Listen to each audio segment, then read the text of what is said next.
Focusrite started life as a company at about 1985 by a gentleman by the name of Rupert Neve, building consoles at the time.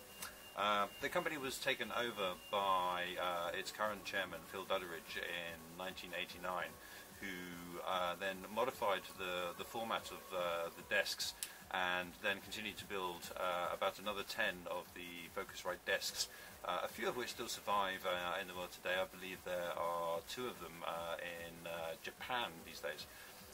Phil then took the concept of the Focusrite console and from that produced the Red series of products, a number of which are still current today and hand-built in the UK, and also the ISA series of signal processors and microphone preamplifiers. Following on from the Red series and the ISAs, a decision was made to bring the sound of the Focusrite console and the Focusrite mic pre's and signal processing to become more affordable for the project studios, which were then beginning to develop in the mid-1990s. This resulted in the production of the Green range of products, which again were extremely high quality in the 1990s, but were subsequently replaced in early 2000 by the Platinum range of products, which brought the Focusrite sound to even a wider audience than ever before. This continued on until about 2005 and 2006, when really computer recording started to become extremely important, and people were beginning to record at home, in bedroom studios, in project studios, with modern day DAW sequences that we see a lot of today.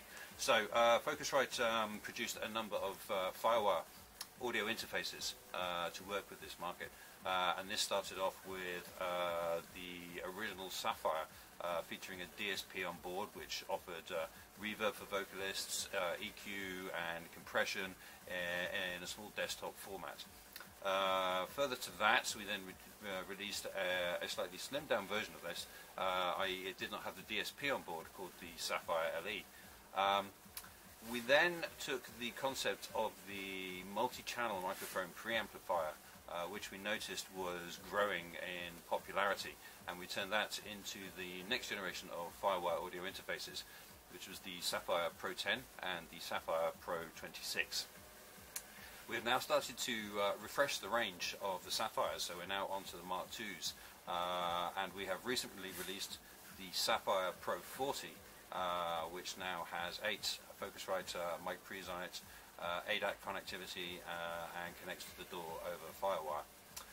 We've taken the concept a little bit further now, because also if we roll back to 2006, we also introduced a technology by the name of Liquid, which is a dynamic convolution technology in cooperation of Focusrite and Synthefx.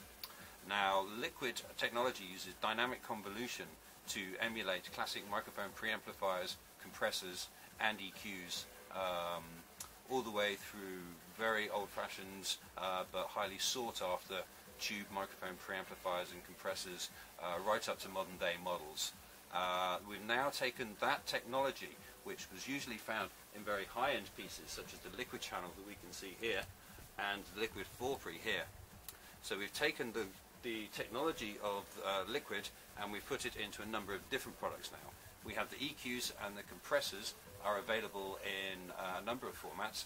The Liquid Mix hardware, which connects over Firewire into the DAW and works as an AU, a VST or an RTAS, which gives you multiple channels of EQ and compression from a pool of 40 different compressors and 20 different EQs running all simultaneously in your mix, up to 32 channels.